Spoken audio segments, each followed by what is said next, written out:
నమస్కారం. మీకు మీ ఆఫీస్‌లో మీ యొక్క సబార్డినేట్స్ మిమ్మల్ని విపరీతంగా ఇబ్బంది పెడుతున్నారా? మీ ఇంట్లో మీ పనివాళ్ళు మీతో సహకరించకుండా మీతో చీటికి మాటికి గొడవ పడటం, లేదా విపరీతంగా సెలవులు పెట్టటం, మానేయటం, ఇతరత్రా మీ యొక్క ఇంట్లో పనివాళ్ళ నుంచి మీకు ఇబ్బందులు కలుగుతున్నాయా?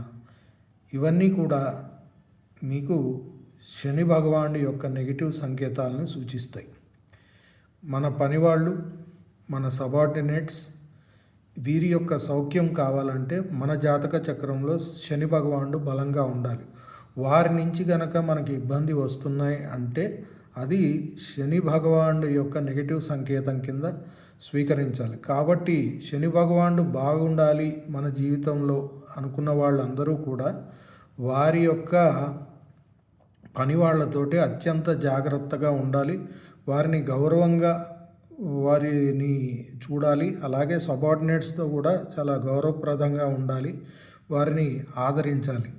ఎవరైతే ఫ్యూడలిస్టిక్ మనస్తత్వంతో ఈ యొక్క పనివారిని సబార్డినేట్స్ని కనుక ఇబ్బంది పెడతారో వారి జాతక చక్రంలో శని భగవానుడు స్పాయిల్ అవటం అనేది జరుగుతూ ఉంటుంది. ఈ ప్రక్రియ మీరు అలాంటి స్వభావాన్ని చూపించినంతకాలం కంటిన్యూస్గా శని భగవానుడు క్షీణిస్తూ ఉంటాడు మీ జాతక చక్రంలో.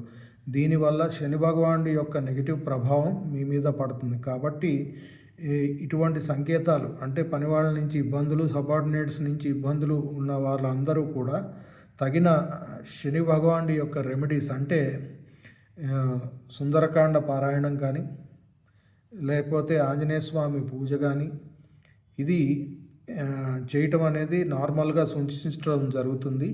అయితే శని భగవానుడు ఎప్పుడూ పూజకి సంతృప్తి పడ్డు, ఆయన ఫిజికల్ రెమెడీస్నే ఎక్కువ ఇష్టపడతాడు. కాబట్టి ఎవరైతే అన్నదానం స్వయంగా చేస్తారో, ఎవరైతే ఈ యొక్క మున్సిపల్ కార్మికుల్ని, మిషన్స్ మీద పనిచేసే లేబర్ని, ఫిజికల్లీ ఛాలెంజ్డ్ పీపుల్ని ఎవరైతే లేబర్ ఉంటారో వారిని ఆదరిస్తారో అటువంటి వారందరికీ కూడా ఈ శని భగవానుడు అనుగ్రహించి వారిని ఇబ్బంది పెట్టకుండా, వారి జాతక చక్రంలో నెగిటివ్ ప్రభావాలని వారిని లోను కానికుండా ఏలినాటి శని, శని మహర్దశ, అష్టమ శని, అర్ధాష్టమ శని దశల్లో వీరిని కాపాడి ఎటువంటి నెగిటివ్ ప్రభావాలు చూపించకుండా వీరిని మంచి స్థితిలో ఆయన ఉంచుతారు. ఇది గమనించి దీన్ని పాటించవలసిందిగా సూచిస్తున్నాను.